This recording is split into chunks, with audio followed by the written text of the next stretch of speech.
Hi, we're talking today about self-limiting beliefs. So I'm going to go over with you, first of all, what they are and why it's so important for you to know to discover what yours are. And once you've figured that out, what you can do about it, because they are likely holding you back from some of the things that you've really been wanting in your life. So first thing, I want you to think back to when you were really young and think about how much you learned and experienced, what you saw from other people, thinking about parents, teachers, older brothers and sisters, people in your life, depending on the culture you were raised in, even the time, the decade you were raised. You learned a lot. You soaked it up like a little sponge, right? A lot of the stuff that you learned has served you really well in your life. A lot of what you experienced and what you were taught, you came to not to think of as beliefs because that was your truth, because you were told them, right? And I love the ones that if you look back, and I want you to do that when you're done listening to this video, I want you to spend some time on this, and I'll give you an exercise that you can do so you can get started today taking a look at yours. The ones that serve you really well, I'm just going to throw out a few that I think you may relate to. So the ones that, where parents taught you about how to be responsible about things like money, or with other people. We learn how to be in relationships in ways that work really well for us. We learn things about things that serve you really well as an adult in terms of how to deal with bosses, just how to be in the world, right? The ones that I want to talk about with you right now are the ones that haven't served you so well. That's why we call them the self-limiting beliefs, because they've likely held you back in ways that, if you don't know right now, I'm going to tell you how they probably have. If you look back at times in your life, or it could be happening right now, where maybe you made a decision that you're regretting now, or you didn't make a decision at all, or there have been times where you've been wanting something and you're wondering why it is that you haven't worked on that thing, why you're not dealing with it. Why am I anxious or afraid to do this? Or even a situation for some of you where you may find that you have something you really want, but you really, and you know it, like, if only I had that thing in my life, I would feel so much happier. I'd feel so much more accomplished. I'd feel successful, and I want that feeling for you. Yet I don't work on it. What's going on for me? What I want you to think about is it's likely the beliefs, the chatter that you have, if you will, when you're in that moment, when you're thinking about that decision, or you're knowing what you want, but you're not going to work at it. So first of all, let's go back. We're thinking about when you were a little kid.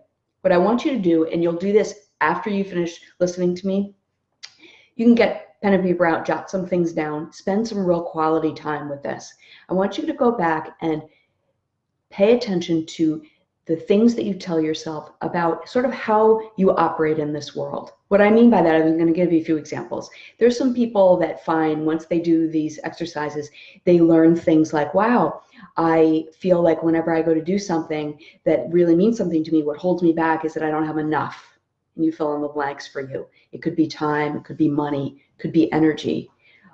I don't have enough time. There are people I know that say things like, I want that thing, and I know of people in my life that have that thing, whether it's a satisfying relationship or a job they really love or a family they feel connected to, or even if they have a family, whether they're in a relationship or not. They say, I want that thing, but I just don't have what it takes. That's a big one. That's a big one. For me, I can tell you why I'm so passionate about you figuring out what your limiting beliefs are. For me, I learned that, I was going to get probably to a level, I don't know, I'm going to make up a number. Let's say that the best in life is a 10. I was going to be able to make it to maybe like a level 7 or 8 as a counseling psychologist, but I really wanted to do more with my time on this earth. And I knew that there were some people that I had worked with, some personal development consultants, life coaches, like what I'm doing now. And I looked at them and I would say, it was very clear to me, and you may be able to reference this for yourself later when you figure out just how costly your own limiting beliefs are. I used to have this very powerful image of, like, I'm over here and they're over here. And it was always, always, always, I'm not like that. I don't have that in me. What it really was more like I didn't have a mindset of an entrepreneur. So I got in touch with that, and it was incredibly powerful. And I know once you figure yours out, you'll have a similar experience. So for me, the great news for you is all you need to do is figure out what they are, and then I'm going to tell you in a couple of minutes what you do about them. And I'll show you my experience, and then you'll be able to apply that to your own life, so you'll know where to go from here. So let's get back to the examples I had about some of the things that people tell themselves. A couple of other things are, I want to feel better physically, but I'm just not a jogger. I'm not a gym person. You know, those sorts of things that keep you from having what you really want, because it probably has to do with the chatter in your head that hasn't been working for you. And why is it so important? Because it doesn't just make you feel bad when I felt like, wow, like why am I not like those people over there? You may be able to relate to this in an area of your life, right? Why don't I have that thing? Well, because it's likely also when you decide you want something, it likely either stalls your growth in the area, or it makes it also just much more of a struggle, because that thing that gets in your way, that limiting belief, holds you back. And I just don't want you to do that for any more seconds of your life. So what I want you to do now is, you've figured out, you're going to take some time after you see this to figure out what your limiting beliefs could be. And now I want you to listen carefully to what the antidote is. And if you're struggling with this at all, when you go to do it, grab a friend, because there's some people that you may be able to bounce this off of, and they'll be able to help you come up with the opposite of self-limiting beliefs, what I'm going to call empowering beliefs, or your opposing statements.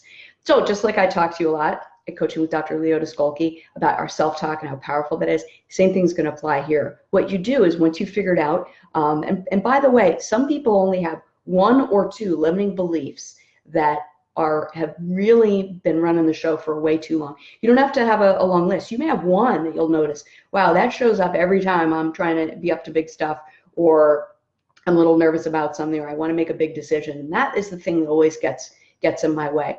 You may only have one or two. That's why it's so important to do the exercise I mentioned to you, get in touch with, figure out what those things are, so that then you can replace them with something else. And by the way, when I work with people, the reason why I'm discussing this with you today is that one of the first things I do when I'm coaching people is we get to work right away at figuring out what their limiting beliefs are, so that we have that not cost them any more time, because it does get in the way of you achieving the goals, about you having them more in life. It just does. I know that for sure. So that's why we spend a fair amount of time doing that. You can see more about that too, my website at leodescalchi.com. So, I see Suzanne Bressler is listening in. Suzanne, yes, you know all about this. I've done some work with Suzanne Bressler, and she has done exercises like this with me, and she knows exactly the power of what it means when you get in touch with it. So back to what you're going to do now. After I figured out with my clients, and I've done this also with Suzanne Bressler, and I did it together in a personal development workshop we did, which is where I really, really learned the magic of this. Then what I want you to do is, it's the equivalent of grabbing the old thesaurus that you used in school. So I'm going to use that example I gave to you before. When I got in touch very powerfully with what mine was, which is what was keeping me from growing my business, which I knew I wanted, and also from some other things in my life in terms of wanting to do more with some volunteering and contributing to the world, I realized that my self-limiting belief is I have to do it all by myself. I don't need to tell you like where that all came from. It's that thing I told you about before. Like, I learned that when I was young. That was one of the things that some significant figures in my life gave the idea. And we're not judging people here. We're not being hard on them. They probably have that limiting belief themselves, right? And they believed in it, and that's why they thought they should teach us that. So I learned what was a game changer for me. And if you do this, I promise you, it will be a game changer for you as well.